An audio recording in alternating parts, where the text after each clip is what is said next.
Adams family के घर में आज नजारा कुछ अलग था, क्योंकि आज थिंग की शान में रॉयल खातिरदारी हो रही थी। ये उसके जन्मदिन का तोहफा था। थिंग तो इस लग्जरी ट्रीटमेंट से फूला नहीं समा रहा था, लेकिन दूसरी तरफ मोर्टिशिया के दिल में तूफान मचा था। उसे समझ नहीं आ रहा था कि अपनी माँ, जिनके बारे में सोचना भी उसे टॉर्चर लगता था, वो उन्हें कॉल करके उनसे डोनेशन कैसे मांग सकती थी। मोर्टिशिया को गुस्से में देख गोमेज उसे शांत करने के लिए उसके साथ रोमांस करने लगा। इसी दौरान कोई साये की तरह खिड़की के जरिए सीधा मोर्टिशिया के कमरे में घुस आया और मोर्टिशिया के संदूक तक पहुंच गया। उस संदूक में कोई कीमती चीज छुपी थी, जिसे पाने के लिए वो चोर बेताब था। ये है वेडनेसडे सीजन 2 का एपिसोड 3 और 4। अगर आपने पिछले 2 एपिसोड्स देख लिए हैं तो आप इस सफर के लिए तैयार हैं, और अगर नहीं तो कुछ जरूरी बातें आपसे छूट सकती हैं, इसलिए पहले उन्हें देखिए। लिंक आपको डिस्क्रिप्शन में मिल जाएगी। यकीन मानिए, इस सफर में आपको बहुत मजा आएगा। अब चलते हैं आगे की कहानी पे। वो चोर जो मोर्टिशिया के संदूक से कोई चीज चुराने आया था, संदूक खोलते ही झटका खा गया। संदूक में उसे बस एक नोट मिला, जिसमें लिखा था, अच्छी कोशिश थी वेडनेसडे। असल में वो चोर कोई और नहीं बल्कि वेडनेसडे ही थी। वो अपनी माँ से गुडी की स्पेल बुक चुराने आई थी, पर वो भूल गई थी कि उसकी माँ हमेशा उससे एक कदम आगे रहती है। इतने में मोर्टिशिया मुस्कुराती हुई वहाँ आ गई। वेडनेसडे के पास अब छुपाने को कुछ नहीं था। किताब वापस पाने के लिए उसने अपनी माँ को सच बता दिया। सच उस विजन का जिसमें उसने इनिड की मौत देखी थी, और उसी विजन में उसे वो शैतानी कौवा भी नजर आया था जो गैल्पिन और ब्रैडबरी की हत्या कर चुका था। वेडनेसडे को पूरा यकीन था कि इन हत्याओं के पीछे कोई एवियन आउटकास्ट है जो पक्षियों को कंट्रोल कर सकता है, और इससे पहले कि वो इनिड को मार डाले, वेडनेसडे उसे पकड़ना चाहती थी। यही कहकर उसने अपनी माँ से किताब लौटाने की गुजारिश की, लेकिन वेडनेसडे की बातें भी मोर्टिशिया का दिल नहीं पिघला सकी।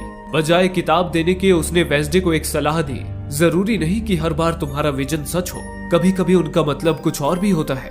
अभी भी वक्त है, रुक जाओ, वरना तुम्हारी ये जिद सब कुछ बर्बाद कर देगी। वेडनेसडे गुस्से से दांत पीसती हुई वापस अपने कमरे में लौट आई। अब उसने फैसला किया था कि वो बिना शक्तियों के ही इस केस को सुलझाएगी, पुराने तरीके से। उसके सामने पड़ा था गैल्पिन का मोबाइल, इस तहकीकात का सबसे अहम सुराग। उसे यकीन था कि गैल्पिन के फोन से उसे कुछ न कुछ जरूर पता चलेगा, लेकिन मुश्किल था उस फोन को अनलॉक करना। वेडनेसडे उसका लॉक कैसे खोला जाए इस चिंता में थी, तो दूसरी ओर इनिड खुशी के मारे उछल रही थी, क्योंकि आज प्रिंसिपल डॉट सभी बच्चों को एक एडवेंचर ट्रिप पर ले जाने वाला था, जिसके लिए इनिड बहुत ज्यादा एक्साइटेड थी। कुछ समय बाद जब इनिड बाहर चली गई, तब थिंग ने वेडनेसडे से कहा कि उन्हें इनिड को उसकी मौत की सच्चाई बता देनी चाहिए, ताकि वो बाहर हर खतरों से सतर्क हो सके। लेकिन इनिड, जो दुनिया में सबसे ज्यादा खुद से प्यार करती थी, अगर उसे अपनी मौत के बारे में पता चला तो वो सदमे में आ सकती थी। इसलिए वेडनेसडे ने उससे अब तक ये बात छुपाए रखा था। इन्हीं बातों के बीच अचानक एग्नेस वहां प्रकट हो गई, जो गायब होकर बहुत समय से उनकी बातें सुन रही थी। इनिड की मौत के बारे में सुनकर एग्नेस खुशी से उछल रही थी, ये सोचकर कि इनिड के मरने के बाद वेडनेसडे उसे अपनी दोस्त बना लेगी। पर वेडनेसडे ने भी एग्नेस को साफ कह दिया कि उसके रहते इनिड का कोई बाल भी बांका नहीं कर सकता। वो एग्नेस को खुद से दूर रहने की चेतावनी देकर चली गई। पर सन की एग्नेस वेडनेसडे की इतनी दीवानी थी कि उसे वेडनेसडे की गालियां भी तारीफ लग रही थी। दूसरी ओर पग्जली का ज़ॉम्बी पेट स्लर्प उस बूढ़े ट्रेनर की खोपड़ी चबाने के बाद अपने आप ही शेड में वापस आ गया था। पग्जली उसे देखकर खुश था। वहीं यूजीन का डर से बुरा हाल था, क्योंकि पग्जली स्लर्प को जितना मीट खिला रहा था, उतना ही उसका शरीर दोबारा विकसित होता जा रहा था। उसका ब्रेन भी धीरे धीरे वापस आने लगा था। पग्जली ये देखकर खुश हो रहा था, लेकिन उसे जरा भी अंदाजा नहीं था कि स्लर्प इंसानी दिमाग का भूखा है। एक बार तो उसने अपनी लंबी जीभ यूजीन के खोपड़ी पर ही टिका दी, पर पग्जली ने उसे झटका देकर शांत कर दिया। उधर वेडनेसडे की तहकीकात के बीच गैल्पिन के फोन का पासवर्ड एक दीवार बना हुआ था। उस दीवार को गिराने के लिए वेडनेसडे को उस इंसान की मदद लेनी ही पड़ी जिससे वो दूर भाग रही थी, एग्नेस। वेडनेसडे खुद उसके पास गई और पूछा, तुमने जब गैल्पिन के फोन से मैसेज किया था तो उसे अनलॉक कैसे किया? एग्नेस का सीना जैसे गर्व से चौड़ा हो गया। उसकी गुरु खुद उससे मदद मांगने आई थी। एग्नेस ने वेडनेसडे को एक चालाकी भरा हैक बताया। इसके लिए उसने एक शेप शिफ्टर आउटकास्ट की मदद ली, जिसने पलक झपकते ही गैल्पिन का रूप धारण कर लिया और बस फेस लॉक से उसका फोन खोल दिया। वेडनेसडे को इम्प्रेस करने के लिए एग्नेस ने वो बाकी सामान भी उसके हवाले कर दिया जो उसने गैल्पिन के घर से चुराया था। अब एग्नेस शाबाशी की उम्मीद से उसकी ओर देखने लगी, लेकिन काम निकल जाने के बाद वेडनेसडे ने उसे बड़ी ही बेरुखी से धुतकार कर भगा दिया और अब वो गैल्पिन के फोन की छानबीन में जुट गई।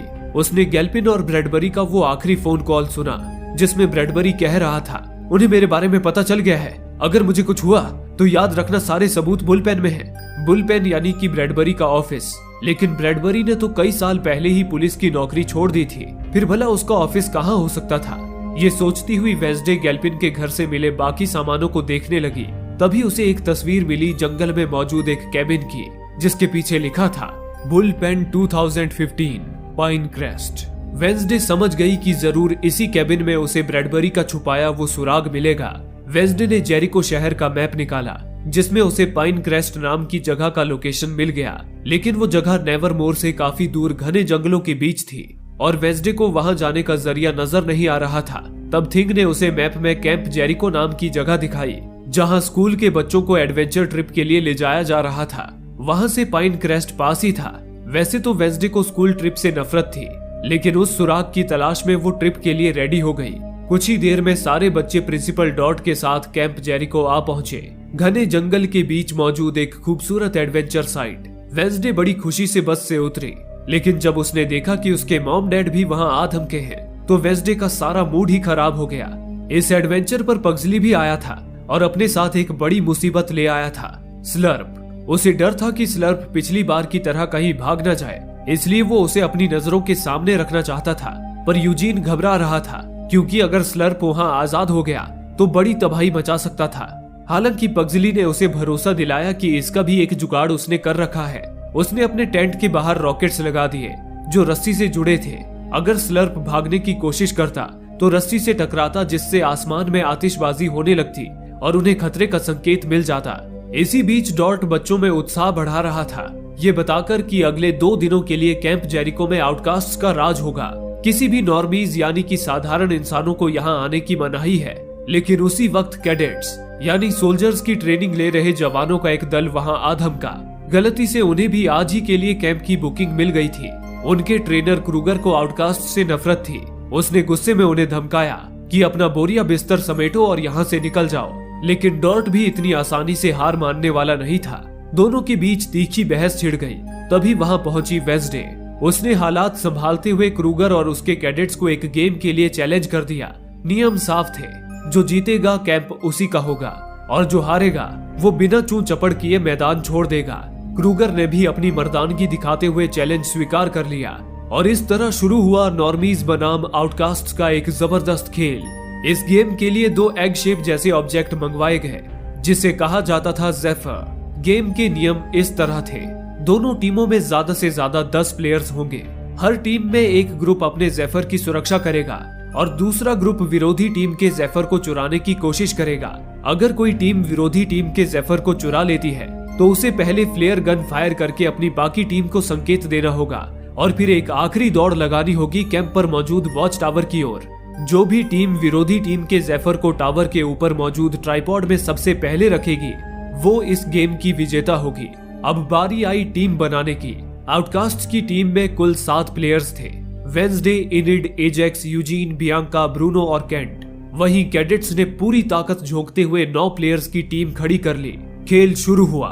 दोनों टीमें जंगल की ओर दौड़ी, अपने अपने ज़ेफर को तय जगह पर रखकर उसकी सुरक्षा में लग गई। टीम आउटकास्ट की तरफ से एजेक्स और केंट अपने ज़ेफर की रखवाली कर रहे थे, जबकि दूसरी ओर वेंसडे और बियांका चुपके से कैडेट्स के ज़ेफर के करीब पहुंच चुकी थी, जिसकी सुरक्षा में 5 कैडेट्स तैनात थे। बियांका का प्लान साफ था, वो अपने सायरन सॉन्ग से कैडेट्स को वश में करेगी और ज़ेफर आसानी से चुरा लेगी। लेकिन कैडेट्स पहले से ही तैयार थे, उनके कानों में हेडफोन लगे थे जिससे बियांका की शक्तियां उन पर बिल्कुल भी असर नहीं कर पाई। उधर कैडेट्स भी आउटकास्ट के ज़ेफर के करीब पहुंच चुके थे। कैडेट्स बड़े शातिर थे, उन्होंने आउटकास्ट की शक्तियों का मुकाबला करने के लिए जंगल में हथियार छुपा रखे थे। उन्हें पता था कि एजेक्स एक गॉर्गून है जिसके बालों को देखने से लोग पत्थर में बदल जाते थे। उन्होंने सीधा एक तीर एजेक्स की टोपी पे छोड़ी जिससे उसकी टोपी उड़ गई और उसके सांप जैसे बालों को देखते ही केंट पत्थर में बदल गया। कैडेट्स ने फौरन एजेक्स के सिर को कपड़े से ढक दिया और बड़ी ही आसानी से आउटकास्ट का ज़ेफर चुरा लिया। फिर फ्लेयर गन से फायर करके उन्होंने अपने साथियों को संकेत दिया और वॉच टावर की ओर दौड़ पड़े। वो संकेत देख आउटकास्ट की टीम में उदासी छा गई, वहीं कैडेट्स खुशी से उछल पड़े। इधर बियांका की शक्तियां नाकाम हो जाने के बाद वेंसडे ने थिंग की मदद से इनिड और ब्रूनो को इशारा किया वे दोनों फौरन अपने वेयरवुल्फ की फुर्ती दिखाते हुए कैडेट्स पर टूट पड़े, लेकिन कैडेट्स इस बार भी तैयार थे। उन्होंने तुरंत स्मोक बॉम्ब फेंक दिया। धुएं ने सब कुछ ढक लिया और इनिड ब्रूनो की कोशिश भी बेकार हो गई। आउटकास्ट्स को अब अपनी हार साफ नजर आने लगी थी, लेकिन वेंसडे अभी भी शांत थी, क्योंकि उसका हुक्म का इक्का अभी बाकी था। यूजीन, उसने अपनी मधुमक्खियों की फौज कैडेट्स पर छोड़ दी। भिन भिनाती हुई मधुमक्खियां उन जवानों पर टूट पड़ी, डंक पर डंक बरसाकर उनका बुरा हाल कर दिया। और तभी मौका पाकर वेंसडे ने कैडेट्स का ज़ेफर अपने कब्जे में ले लिया। वेंसडे ने भी फ्लेयर गन फायर करके अपनी टीम को संकेत दिया और वॉच टावर की ओर दौड़ पड़ी। लेकिन तब तक इधर कैडेट का जवान ज़ेफर लेकर टावर तक पहुंच चुका था और वेंसडे तो अभी झरना भी पार नहीं कर पाई थी। आउटकास्ट की टीम झरने के ऊपर खड़ी अपने हार का मंजर देख रही थी।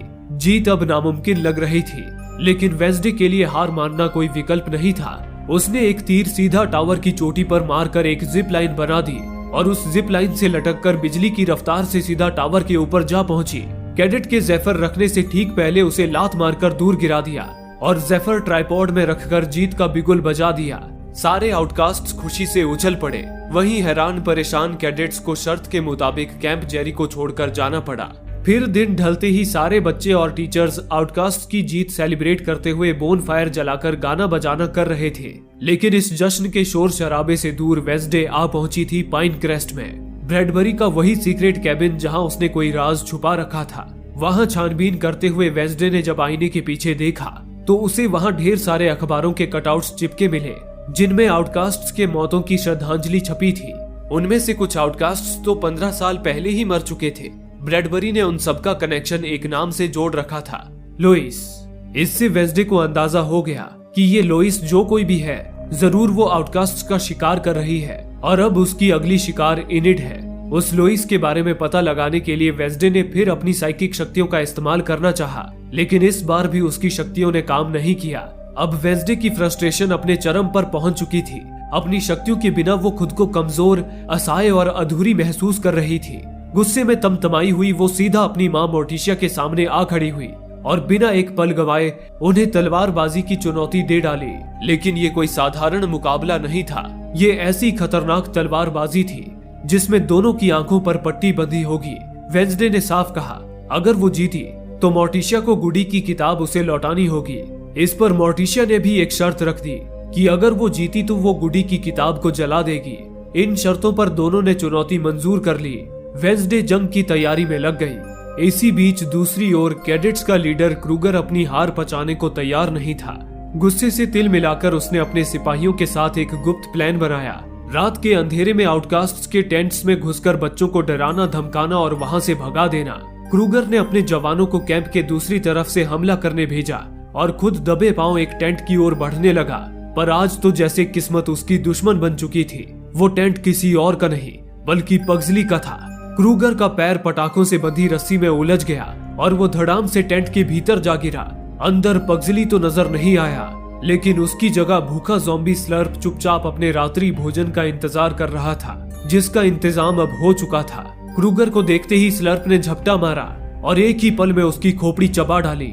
क्रूगर के जवान ये भयानक दृश्य देख कांप उठे और दुम दबाकर वहां से भाग खड़े हुए। उधर पग्जली और यूजीन आसमान में होती आतिशबाजी से खतरे को भांपकर जब अपने टेंट में पहुंचे तो सामने का नजारा देखकर उनके होश उड़ गए। अंदर क्रूगर की लाश पड़ी थी और स्लर्प अपनी जंजीरें तोड़कर भाग निकला था, भूखा, बेकाबू और अब ना जाने किसे अपना शिकार बनाने वाला था। इस खतरे से बेखबर उधर वेंसडे और मोर्टिशिया एक दूसरे से भिड़ चुकी थी।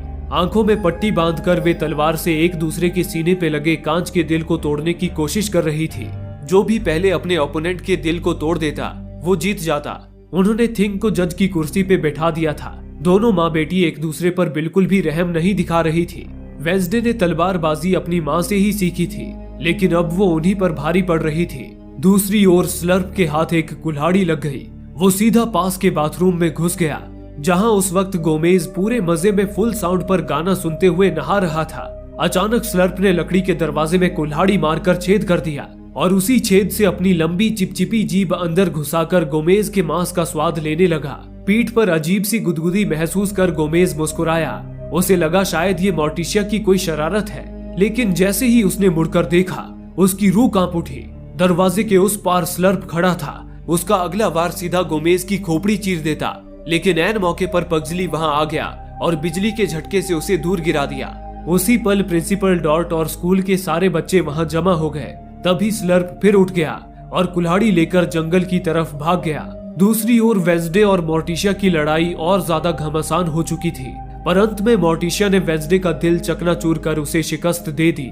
हालांकि मोर्टिशिया को इस जीत की खुशी नहीं बल्कि अफसोस हो रहा था, इस बात का कि शायद वो अपनी बेटी की नजरों से गिर चुकी है। लेकिन उसने जो कुछ भी किया अपनी बेटी की भलाई के लिए किया था। इतने में ही अचानक वेंसडे ने अपनी तलवार पूरी ताकत से मां की ओर फेंकी। एक पल को लगा जैसे मोर्टिशिया की ये आखिरी रात होगी, पर तभी वो तलवार मोर्टिशिया के कानों से गुजरती हुई पीछे खड़े स्लर्प की खोपड़ी में धंस गई। असल में स्लर्प मोर्टिशिया को कुल्हाड़ी से मारने वाला था, लेकिन वेंसडे ने अपनी मां को बचाकर साबित कर दिया कि उसने केवल शर्त हारी थी, रिश्तों की अहमियत नहीं। कुछ समय बाद पुलिस वहां आई। उन्होंने स्लर्प को हिरासत में लेकर उसे विलो हिल भेज दिया और क्रूगर की लाश भी बरामद कर ली। खतरों से भरा ये एडवेंचर ट्रिप प्रिंसिपल डॉर्ट और बाकी बच्चों के लिए बुरे सपने जैसा था, लेकिन वहीं वेंसडे को पहली बार कैंपिंग में मजा आया। हालांकि अपनी मॉम से हारकर वो गुडी की किताब और अपनी शक्तियां दोनों गवा बैठी थी, पर उसने हार नहीं मानी थी। इनिड को बचाने के लिए वो अब कोई और रास्ता ढूंढने वाली थी। इस दौरान वो शैतानी कौवा हर वक्त वेंसडे पर नजर गड़ाए बैठा था, और अब तो उस कौवे का मालिक वो एवियन भी हर वक्त साए की तरह वेंसडे का पीछा करने लगा था। वेंसडे अब किसी भी हाल में उस एवियन का पर्दाफाश करना चाहती थी। वापस नेवरमोर लौटने के बाद उसने ब्रैडबरी से मिले सबूतों की गहराई से छानबीन की। उसे एक नया सुराग मिला। ब्रैडबरी ने किसी लोइस का नाम लिखा था, जो कई सारे आउटकास्ट्स की मौतों की वजह थी। वेंसडे को पता चला कि उन सब मारे गए लोगों में एक बात कॉमन थी, वे सभी विलो हिल साइकेट्रिक हॉस्पिटल के मरीज थे। तो क्या लोइस का भी संबंध विलो हिल से था? वेंसडे इस तहकीकात में लग गई। इसी दौरान उधर विलो हिल में एक बहुत ही शातिर और खतरनाक अपराधी को लाया गया। वो थी थॉर्नहिल, वही सनकी जिसने टाइलर के अंदर के मॉन्स्टर हाइड को जगाया था। फेयरबर्न ने उसे अपने कैबिन में बुलाया। फेयरबर्न को लगा था कि थॉर्नहिल को टाइलर से दूर रखने पर टाइलर ठीक हो जाएगा, लेकिन टाइलर के अंदर का मॉन्स्टर हाइड अब भी शांत नहीं हुआ था। इसलिए फेयरबर्न थॉर्नहिल की मदद चाहती थी, ताकि जिस तरह थॉर्नहिल ने टाइलर के अंदर के राक्षस को जगाया था, वैसे ही उसे शांत करे। इस पर थॉर्नहिल ने फेयरबर्न पर तंज कसते हुए कहा, डॉक्टर फेयरबर्न, सुनकर अजीब लग रहा है कि यहाँ विलो हिल में आउटकास्ट का इलाज भी किया जाता है, वरना मैंने तो उड़ती उड़ती खबर सुनी थी कि यहाँ आउटकास्ट पर कोई सीक्रेट एक्सपेरिमेंट किया जा रहा है। इन तानों का मतलब साफ था, थॉर्नहिल फेयरबर्न की मदद करने से मना कर रही थी। इस पर फेयरबर्न ने उसे धमकी दी कि अगर उसने मदद नहीं की तो उसे ऐसी जेल में भेजा जाएगा जो नरक से भी बदतर होगी। थॉर्नहिल डर के मारे तुरंत राजी हो गई, लेकिन उसने पहले एक बार टाइलर से मिलने की गुजारिश की। फेयरबर्न उसे टाइलर के चैम्बर में ले गई। थॉर्नहिल टाइलर पर बड़ी ममता बरसा रही थी, लेकिन टाइलर उसे देखते ही गुस्से से हाइड में बदल गया और उसकी गर्दन दबोच ली। थॉर्नहिल तड़पने लगी, लेकिन उसने कहा, टाइलर, मेरा यकीन करो, मैं तुम्हें बचाने आई हूँ और जल्द ही तुम्हें यहाँ से निकाल लूंगी। तब टाइलर ने उसे दूर फेंक दिया। थॉर्नहिल बाल बाल बची, मगर टाइलर का ये गुस्सैल रूप देखकर भी वो डरने के बजाय मुस्कुरा रही थी, जैसे कि मॉन्स्टर को नहीं बल्कि अपने बच्चे को देख रही हो। न जाने अब थॉर्नहिल के दिमाग में कौन सा नया षड्यंत्र पनप रहा था। इसी बीच उधर वेंसडे एक कब्रिस्तान में पहुंची। यहीं उन आउटकास्ट्स की लाशें और अस्थियां दफन थी, जिनकी मौतों का संबंध ब्रैडबरी ने लोइस से जोड़ा था। उन्हीं में एक आउटकास्ट थी पैट्रिशिया रेडगार। वेंसडे ने उसकी अस्थियों वाला कलश बाहर निकाला और जैसे ही उसे खोलने लगी, पीछे से किसी की आवाज आई। मुड़कर देखा तो सामने उसकी नानी हेस्टर फ्रम्प खड़ी थी। हेस्टर जो कई कब्रिस्तानों की मालकिन थी और मरे हुए लोगों का फ्यूनरल करवाना उसका फैमिली बिजनेस था। वेंसडे हमेशा से अपनी नानी की लाडली रही थी, इसलिए वेंसडे के बुलावे पर वो फौरन उससे मिलने चली आई। नानी को देखकर वेंसडे का चेहरा खुशी से खिल उठा। उसने उन्हें सारी बात समझाई और कहा कि उसकी दोस्त इनिड की कोई हत्या करने वाला है, इसी सिलसिले में उसे मदद चाहिए। इस पर हेस्टर ने मजाकिया अंदाज में कहा कि इनिड को मेरा कार्ड देना, मैं उसका अंतिम संस्कार सस्ते में करवा दूंगी। पर वेंसडे मुद्दे पर आई और रेडकार की अस्थियां खोलकर देखा। उसे कुछ अजीब पता चला। अंदर कुछ जीवों के अवशेष थे, लेकिन इंसानी हड्डियों का उसमें नामो निशान तक नहीं था। यानी कि रेडकार की मौत बस एक दिखावा था। अखबार में छपी उसकी श्रद्धांजलि की खबर भी झूठी थी, लेकिन रेडकार की मौत की झूठी कहानी रचने के पीछे क्या कारण हो सकता था? और अगर रेडकार मरी नहीं तो वो गई कहाँ? वेंसडे ये सोच ही रही थी कि तभी वो शैतानी कौवा अचानक वहां आ गया और वेंसडे के एविडेंस उठाकर भागने लगा। वेंसडे उसके पीछे भागी, लेकिन आगे जाकर उस कौवे ने वो सबूत अपने मालिक यानी कि एवियन को सौंप दिया। वो एवियन बाइक में वहां से निकल गया। वेंसडे हाथ मलती हुई वापस अपनी नानी माँ के पास आई। उसे अब तक समझ आ चुका था कि रेड कार की तरह विलो हिल के बाकी मरीजों की मौत भी नकली थी, लेकिन अब सवाल ये था कि इन नकली मौतों की अफवाह किसने फैलाई और यहाँ उनकी झूठी अस्थियां किसने रखी। वेंसडे ने अपनी नानी माँ से गुजारिश की कि वो उस शख्स का पता लगाएं जिसकी देखरेख में इन आउटकास्ट्स का दफन या अंतिम संस्कार किया गया था। साथ ही उसने नानी माँ से इस पूरे कब्रिस्तान को खरीदने के लिए कहा ताकि यहाँ मौजूद सबूतों से कोई छेड़छाड़ ना कर सके। उसके बाद वेंसडे नेवरमोर लौट आई। अब उसे इस केस की अहम कड़ी लोइस के बारे में पता लगाना था कि वो कौन है और उसका विलो हिल से क्या संबंध है। ये पता लगाने के लिए वेंसडे को कोई ऐसा पागल जासूस चाहिए था जो विलो हिल में मरीज बनकर जा सके। ऐसे में उसे याद आए अपने अंकल फेस्टर, जिनसे बड़ा पागल कोई हो ही नहीं सकता था। वेंसडे एक सुनसान जगह पर फेस्टर से मिली और उन्हें विलो हिल में जाकर लोइस के बारे में पता लगाने का काम सौंपा। फेस्टर अपनी प्यारी भतीजी के लिए कुछ भी करने को तैयार था। जाने से पहले उसने बताया कि वो एक बार पहले भी विलो हिल में जा चुका है, तब जब वेंसडे की माँ ने उसे अपनी बहन ओफिलिया को विलो हिल से छुड़ाने भेजा था, लेकिन ओफिलिया पहले ही विलो हिल से भाग चुकी थी। वेंसडे को ये जानकर ताज्जुब हुआ कि ओफिलिया भी विलो हिल की मरीज थी। बहरहाल फेस्टर को विलो हिल में भर्ती होने के लिए कुछ बड़ा पागलपन करना था। इसके लिए उसने एक होटल में चोरी के पैसों से सबसे महंगा रूम बुक किया और वहां तोड़-फोड़ मचाने लगा, जिससे वो पुलिस के हत्थे चढ़ गया। पुलिस स्टेशन में शेरिफ ने फेस्टर से 18 नकली पासपोर्ट और 33 नकली ड्राइविंग लाइसेंस बरामद की और साथ ही एक बैंक रॉबर के वांटेड पोस्टर से उसकी पहचान भी कर ली। कोई कसर बाकी न रहे, इसलिए फेस्टर शेरिफ के सामने ही एक कांटेदार कैक्टस को किसी ककड़ी की तरह चबा चबा कर खाने लगा, जिससे शेरिफ को यकीन हो गया कि फेस्टर के पेच हिले हुए हैं, यानी कि पैंतरा काम कर गया और फेस्टर की विलो हिल की टिकट बुक हो गई। दूसरी ओर वेंसडे अपनी माँ के पास आई और उनसे पूछा कि आखिर उसकी आंटी ओफिलिया विलो हिल में क्यों थी। मोर्टिशिया ने बताया कि ये सब साइकिक शक्तियों के ज्यादा इस्तेमाल करने से हुआ था। वेंसडे की तरह ओफिलिया भी जरूरत से ज्यादा अपनी शक्तियों का इस्तेमाल कर रही थी, लेकिन एक वक्त ऐसा आया कि वो पागलों जैसी हरकतें करने लगी। वो बेवजह चीखती चिल्लाती रहती। तब उनकी माँ हेस्टर ने खुद ओफिलिया को विलो हिल में भर्ती कर दिया, ये जानते हुए भी कि विलो हिल किसी जेल से कम नहीं है। मोर्टिशिया, जो अपनी बहन ओफिलिया से बेहद प्यार करती थी, अपनी माँ को समझाती रही कि ओफिलिया पागल नहीं है, वो बस अपनी साइकिक शक्तियों पर काबू नहीं कर पा रही है। लेकिन हेस्टर ने उसकी एक नहीं सुनी।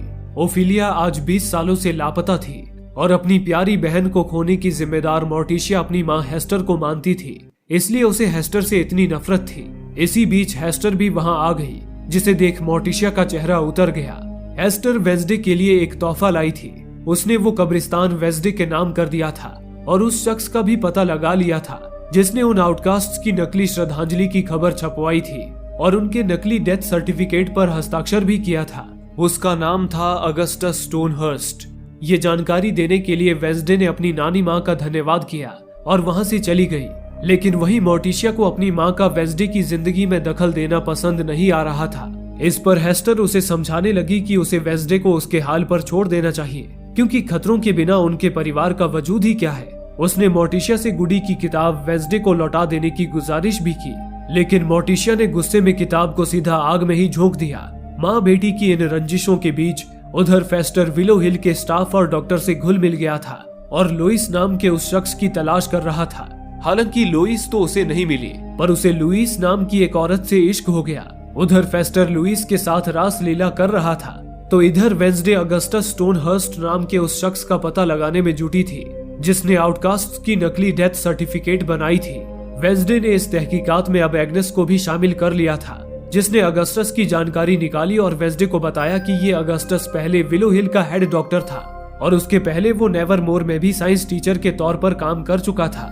वेंसडे ने पूछा कि आजकल वो कहाँ है। इस पर एग्नेस ने बताया कि अब वो खुद विलो हिल का मरीज है, उसका मानसिक संतुलन हिल चुका है। एग्नेस के पास उसकी फोटो भी थी। वेंसडे ने तुरंत थिंग को बुलाया और उसे फेस्टर तक एक चिट्ठी पहुंचाने का आदेश दिया। चिट्ठी में उसने लिखा था कि लोइस तक पहुंचने के लिए फेस्टर को पहले अगस्टस स्टोनहर्स्ट को ढूंढना होगा, मगर थिंग वो संदेश ले जा पाता उससे पहले ही ढेर सारे कौवे ने स्कूल के बच्चों पर हमला कर दिया। उनमें वो शैतानी कौवा भी था जो सीधा थिंग को ही दबोच कर उड़ गया। गनीमत थी कि ऐन मौके पर डॉट वहां आया और उस कौवे पर आग फेंककर थिंग को बचा लिया। उसी पल वेंसडे ने उस एवियन को वहां देखा जो कौवों को कंट्रोल कर रहा था। वेंसडे उसके पीछे भागी। अजीब बात थी कि उस एवियन को नेवरमोर के सारे गुप्त रास्ते मालूम थे।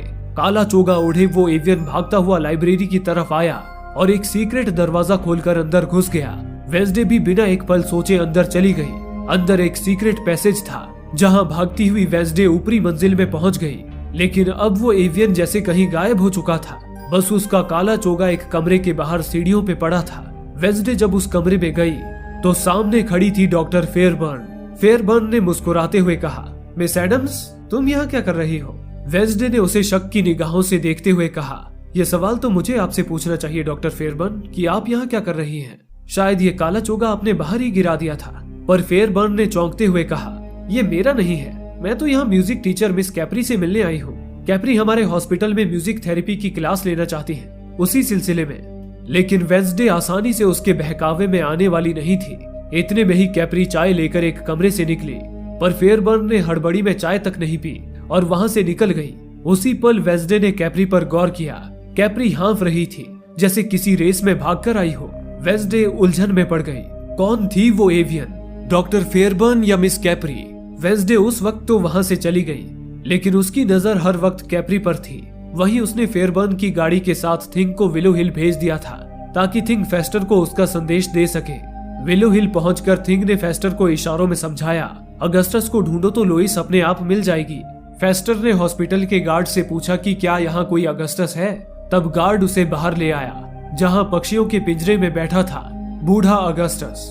गार्ड ने बताया कि अगस्टस किसी से ज्यादा बातें नहीं करता, उसकी जगह उसका तोता बोलता है। गार्ड ने जाने से पहले फेस्टर से कहा कि वो ठीक 10 मिनट बाद अगस्टस को उसके सेल में छोड़ दे, सेल नंबर 103 में। अब फेस्टर अगस्टस के पास आया और पूछा, क्या आप यहाँ किसी लोइस को जानते हैं? इस पर अगस्टस ने तो मुंह नहीं खोला, पर उसका तोता बकबक करने लगा और फेस्टर को गालियां देकर वहां से दूर भगाने लगा।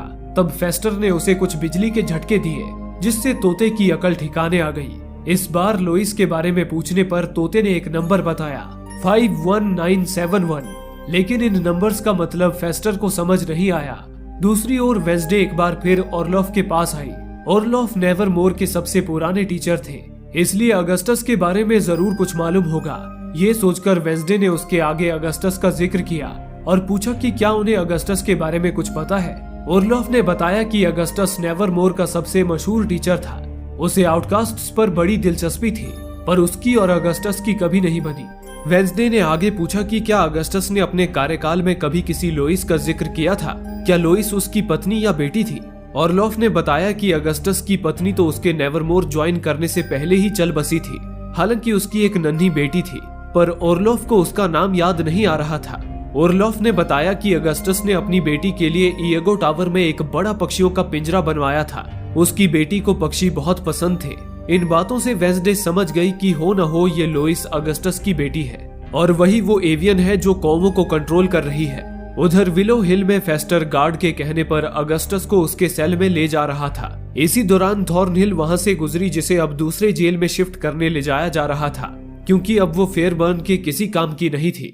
थॉर्नहिल ने फेस्टर को देखते ही पहचान लिया कि वो वेंसडे के अंकल हैं, पर फेस्टर ने उस पर ज्यादा ध्यान नहीं दिया। वो अगस्टस को लेकर उसके कमरे की तरफ चलता रहा। तभी हॉस्पिटल के मेंटेनेंस रूम को देखकर अगस्टस बार बार लोइस लोइस कहने लगा। तब फेस्टर उसे कमरे में छोड़ने के बाद मेंटेनेंस रूम की ओर चल दिया। उधर थॉर्नहिल फेयरबर्न से मिली और उसे बता दिया कि फेस्टर यानी कि वेंसडे का अंकल यहाँ मौजूद है, जो यकीनन वेंसडे के कहने पर यहाँ आया है और जरूर कुछ गड़बड़ करने वाला है। तब फेयरबर्न भी सतर्क हो गई। इसी बीच फेस्टर मेंटेनेंस रूम में आया, पर वो उसे खोल पाता उससे पहले ही फेयरबर्न वहां आ गई और मार पीट कर उसे बंदी बना लिया। फेयरबर्न ने फेस्टर को बांधकर एक मजबूत सेल में कैद कर दिया, जहां वो ज़ॉम्बी स्लर्प भी कैद था। फेस्टर अब बुरी तरह फंस चुका था। थिंग ने ये सब देखा और जाकर वेंसडे को सारी बात बताई। वेंसडे अंकल फेस्टर को मुसीबत में नहीं छोड़ सकती थी। अब उसने फेस्टर को बाहर निकालने का प्लान बनाया। उसने थिंग को पहले ही विलो हिल भेज दिया था, जहां फेस्टर की गर्लफ्रेंड लुइस फेस्टर की हालत पर रो रही थी। थिंग ने उसे भी अपने प्लान में शामिल कर लिया। इस प्लान में एग्नेस भी वेंसडे के साथ थी। प्लान कुछ यूं था कि कुछ ही देर में म्यूजिक टीचर कैप्री विलो हिल में म्यूजिक थेरेपी सेशन के लिए जाएगी। वेंसडे उसकी गाड़ी की डिक्की में सवार हो जाएगी हालांकि गेट पर हर गाड़ी की चेकिंग की जाती है, इसलिए एग्नेस अपनी गायब होने वाली शक्ति से गार्ड्स का ध्यान भटकाएगी। फिर जब वेंसडे विलो हिल के अंदर पहुंचेगी तो पहले उसका मकसद होगा फेस्टर को आजाद कराना और फिर लोइस का पता लगाना। वेंसडे को एग्नेस से इतना घुलते मिलते देख इनिड को जलन हो रही थी, उसे भी इस प्लान में शामिल होना था। तब वेंसडे ने उसे विलो हिल के बाहर पहरेदारी करने को कहा, ताकि अगर प्लान में कुछ गड़बड़ हुई तो इनिड शेरिफ को विलो हिल में चल रहे गड़बड़ के बारे में आगाह कर सके। इस तरह वेंसडे प्लान को अंजाम देने निकल पड़ी। वो कैप्री की गाड़ी की डिक्की में घुस गई और विलो हिल जा पहुंची। गेट पर गार्ड गाड़ी चेक करने आया। उसने डिक्की खोली ही थी कि तभी एग्नेस ने उसके कैबिन के बाथरूम में बॉम्ब फोड़कर उसका ध्यान भटका दिया। वेंसडे को डिक्की से निकलने का मौका मिल गया और आखिरकार वो विलो हिल के अंदर प्रवेश कर गई। अंदर आने में फेस्टर की गर्लफ्रेंड लुइस ने उसकी मदद की, जिसे थिंग ने सब कुछ समझा दिया था। लुइस वेंसडे को फूड कार्ट में छुपाकर फेस्टर के कमरे की तरफ ले जाने लगी। इस दौरान वेंसडे ने एक गार्ड की जेब से उसका पास चुरा लिया। वेंसडे उस पास की मदद से फेस्टर के सेल का दरवाजा खोलकर अंदर आई और फेस्टर को आजाद करा दिया। उसी सेल में खूंखार स्लर्प बेड़ियों से बंधा वेंसडे पर गुर्रा रहा था, लेकिन लीडर वेंसडे ने उसे देखा तक नहीं। अब वेंसडे फेस्टर के साथ लोइस को ढूंढने निकल पड़ी, लेकिन उनके जाते ही स्लर्प ने गुस्से में अपनी जंजीर तोड़ डाली और वो भी आजाद हो गया। उसके सेल के बाहर ही गार्ड्स थॉर्नहिल को लेकर जा रहे थे, पर तभी अचानक वो ज़ॉम्बी उनके सामने आ गया और बड़ा सा मुंह फाड़कर एक गार्ड की खोपड़ी चबा गया। दूसरे गार्ड्स ने फौरन अलार्म बजाकर पूरे हॉस्पिटल को चेतावनी दे दी। उस वक्त फेयरबर्न कैप्री की म्यूजिक क्लास में थी। उसे जब मामले का पता चला तो उसने सारे गार्ड्स को हथियार निकालने को कहा और किसी भी हाल में उस ज़ॉम्बी को पकड़ने के आदेश दिए और खुद अगस्टस को लेकर अपने ऑफिस की तरफ चल दी। इसी अफरा तफरी के बीच फेस्टर वेंसडे के साथ मेंटेनेंस रूम के पास पहुंचा, जहां उस बूढ़े अगस्टस ने लोइस कहकर इशारा किया था, लेकिन वो दरवाजा केवल एक पासवर्ड से ही खुल सकता था। तभी फेस्टर को याद आया वो नंबर जो उसे तोते ने बताया था, 51971। वो नंबर दबाते ही दरवाजा खुल गया। दोनों अंदर आए और चौंक उठे, क्योंकि वहां तो चार दीवारी और बिजली के उपकरणों के अलावा कुछ और था ही नहीं। तभी वेंसडे की पारखी नजर ने जमीन पर मौजूद एक निशान को देख लिया, कुछ सरकाने जैसा निशान। वेंसडे ने दीवार पे लगे शेल्फ को खींचकर देखा। शेल्फ दरवाजे की तरह एक झटके से खुल गया। उस दरवाजे के पीछे था एक सीक्रेट चैम्बर। दोनों ने जब उसके अंदर प्रवेश किया तो अंदर एक बड़ी सीक्रेट रिसर्च फैसिलिटी थी, जिसकी दीवार पे लिखा था long term outcast integrated facility, जिसका शॉर्ट फॉर्म था लोइस। यानी कि लोइस किसी इंसान का नहीं, बल्कि इस सीक्रेट प्रोग्राम का नाम था। वेंसडे और फेस्टर हैरान होते हुए सीढ़ियों से जब नीचे गए तो देखा कि नीचे बड़ी बड़ी आधुनिक मशीनें रखी हुई थी और वहां की जेलों में ढेर सारे आउटकास्ट्स को कैद करके रखा गया था और उन पर कोई एक्सपेरिमेंट्स किए जा रहे थे। वेंसडे उन्हें देखते ही पहचान गई कि ये वही आउटकास्ट्स हैं जिनकी झूठी मौत की खबर अखबार में छपी थी और इनके नकली डेथ सर्टिफिकेट बना दिए गए थे ताकि इन पर खुफिया तरीके से एक्सपेरिमेंट किया जा सके। अब वेंसडे को भी ये समझ आ रहा था कि गैल्पिन को भी यही डर था कि उसके बेटे टाइलर के साथ भी ऐसा न हो, इसलिए वो इस फैसिलिटी का पर्दाफाश करना चाहता था, लेकिन वो मारा गया। इसी बीच वेंसडे की नजर एक सेल पे गई जिसे कड़ी सुरक्षा के साथ लॉक किया गया था, जैसे कोई भयानक शैतान वहां बंद हो। लेकिन वेंसडे ने अंदर झांक कर देखा तो अंदर एक मासूम सी औरत डरी सहमी बैठी थी। इतने में ही उन्हें कौवे की आवाज सुनाई थी।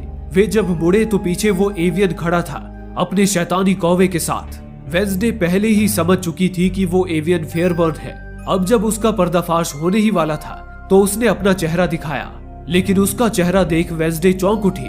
वो फेयरबर्न नहीं बल्कि उसकी असिस्टेंट जूडी थी। जूडी आगे आई और बोली, मैं फेयरबर्न के लिए नहीं बल्कि फेयरबर्न मेरे लिए काम करती है। मैंने उसे नौकरी दी ताकि वो इस इंस्टीट्यूशन की पब्लिक फेस बने और मेरे पिता अगस्टस स्टोनहर्स्ट का अधूरा काम आगे बढ़ाए। ये सुनकर कि जूडी अगस्टस की बेटी है, वेंसडे चौंक उठी। अब उसे समझ आ रहा था कि जूडी को नेवरमोर के सारे गुप्त रास्ते कैसे पता है, क्योंकि उसने अपना पूरा बचपन वहां बिताया था। जूडी ने आगे बताया, ये सारा एक्सपेरिमेंट मेरे पिता ने कई साल पहले शुरू किया था। दरअसल उन्हें आउटकास्ट से बहुत लगाव था। उन्हें हमेशा लगता था कि आउटकास्ट्स को अपनी शक्तियां नॉर्मल इंसानों के साथ भी बांटनी चाहिए और इसी सोच के साथ उन्होंने ये एक्सपेरिमेंट शुरू किया था। ये सुन वेंसडे ने तंज भरे लहजे में कहा, ये एक्सपेरिमेंट नहीं शोषण है। तुम लोग मासूम आउटकास्ट को जीते जी मारकर यहाँ लाते हो और उन्हें टॉर्चर करते हो। जाहिर है अगस्टस आउटकास्ट की शक्तियां इंसानों को बेचना चाहते होंगे, लेकिन मुझे खुशी है कि उनका ये एक्सपेरिमेंट फेल रहा। जूडी ने टोकते हुए कहा, किसने कहा कि एक्सपेरिमेंट फेल हुआ? मैं प्रूफ हूँ। मेरा जन्म एक नॉर्मल इंसान के रूप में हुआ था, पर इस एक्सपेरिमेंट की बदौलत मुझे एवियन की शक्तियां मिली, जिससे अब मेरे पंख वाले दोस्त ये काले कौवे मेरी हर बात मानते हैं। इस पर फेस्टर व्यंग करते हुए बोला, तुम्हारे पिता तो मुझसे भी ज्यादा घिनौने और सनकी निकले। उन्होंने अपनी ही बेटी पर एक्सपेरिमेंट कर दिया, और उससे भी बड़ी ताज्जुब की बात यह है कि तुम्हें फिर भी अपने पिता पर गर्व हो रहा है। जूडी ने गुस्से में कहा, ऐसा नहीं है, मैं खुद अपनी मर्जी से उनके एक्सपेरिमेंट का हिस्सा बनी थी।